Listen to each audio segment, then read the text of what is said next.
What I can do is bring people together essentially around economic issues, which says, hey, it is time to rebuild the middle class. It is time to demand that the wealthy and large corporations start paying their fair share of taxes.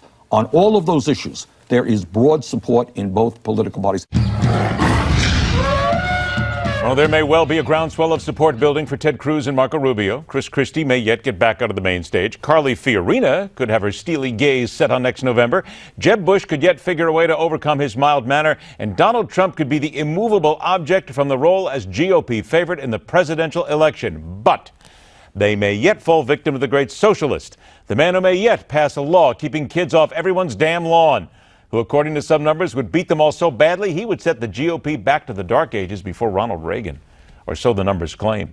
Reality check now with the political animal from the right, senior project manager at Hathaway Strategies, author of The War on Millennials, with a perfectly manicured lawn, Pete Seat. From the left, veteran Democratic strategist who is in trouble with his community organizer for cutting the grass in left-leaning circles, J.D. Gins. Gentlemen, it's a pleasure to see you both. Hey, Pete, let me start with you. By the way, congratulations, my friend. I understand you are newly betrothed, newlywed. As of Saturday, thank you. Very nice. Congratulations. I pity that poor woman. Here we go. All right. Let's get to the seriousness here. On Newsmax.com, here it is. Notes from a McClatchy-Marist poll. Sanders would beat Trump and Bush by a landslide. It's not even close in this one, Pete. You go for this?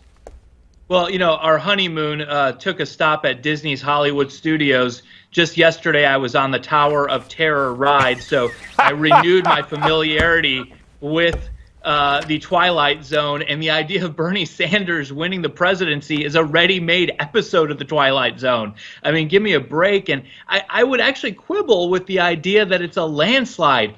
To your point earlier about Ronald Reagan, he beat Walter Mondale in 1984 by 18 percentage points and won 49 of the 50 states in the Electoral College. That is a landslide. And I understand in today's day and age and political polarization that a 5-point win maybe is a landslide to some people, but beating Jeb Bush by 10 or Donald Trump by 12 is not a landslide. And I would point out, too, that what's not mentioned in a lot of these stories about this poll is Marco Rubio is within the margin of error. He's only 3 points behind Bernie Sanders. So there's a reason why Democrats are looking to him as the one that they don't want to face in November. All right, JD, I'm not going to let you gloat here over the Republican side of things here, so I'm going to point this now to Hillary Clinton versus Bernie Sanders. Now, these numbers are still pretty impressive, no matter how you slice it here.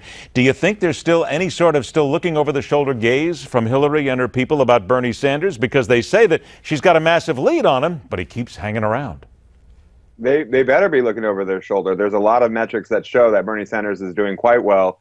He's outperforming where Obama was on fundraising and getting into the donor pockets of the grassroots, and it's a big thing. And yet, if you look at Bernie Sanders and he pulls this off, if he were to beat Hillary Clinton, he would be a very viable candidate for the general election. So I think a lot of the Republicans want to write him off, and I think Hillary Clinton wants to write him off.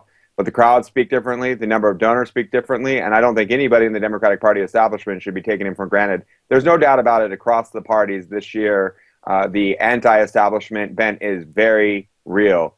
And even though people don't necessarily agree with everything that Bernie Sanders says, they know that he's telling the truth. He's shooting from the hip, and he's shooting straight. And he wants to make sure that people are engaged. And so I don't think anybody, Republican or Democrat, should take his campaign for granted. All right, let's look at another set of taking for granted. Hugh Hewitt, who was the moderator on one of the Republican debates, wrote an article for CNN, which is entitled "A Tough Night for Hillary Clinton." JD, he's saying that after what happened on that Republican stage the other night, that Hillary Clinton and her people are concerned, are looking at some of these candidates now, and should be concerned. Come on, you got to admit there was some substantiability coming out of some of those mouths on that stage.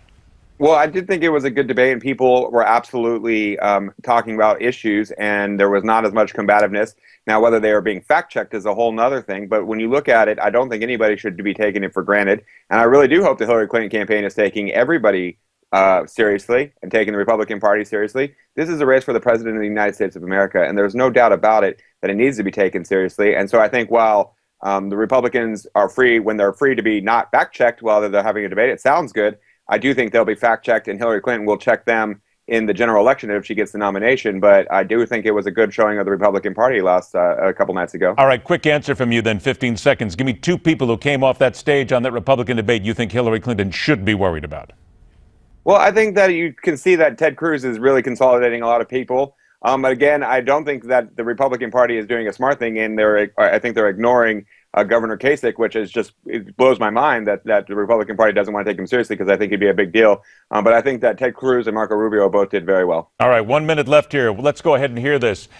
Another candidate here. This one's going to be coming to you here, Pete. On Morning Joe, co-host Mika Brzezinski was talking about her concern that Dr. Ben Carson may be speaking about issues that he does not completely understand. Granted, this comes from the left, but here's what she said. What am I missing here with this candidate? It seems as if he might not know anything about what he's talking about as it pertains to foreign policy, like to a point of frightening and detrimental. Frightening and detrimental, Pete. Those are her words. 30 seconds. Are people in the Republican Party frightened of what they hear from Dr. Carson?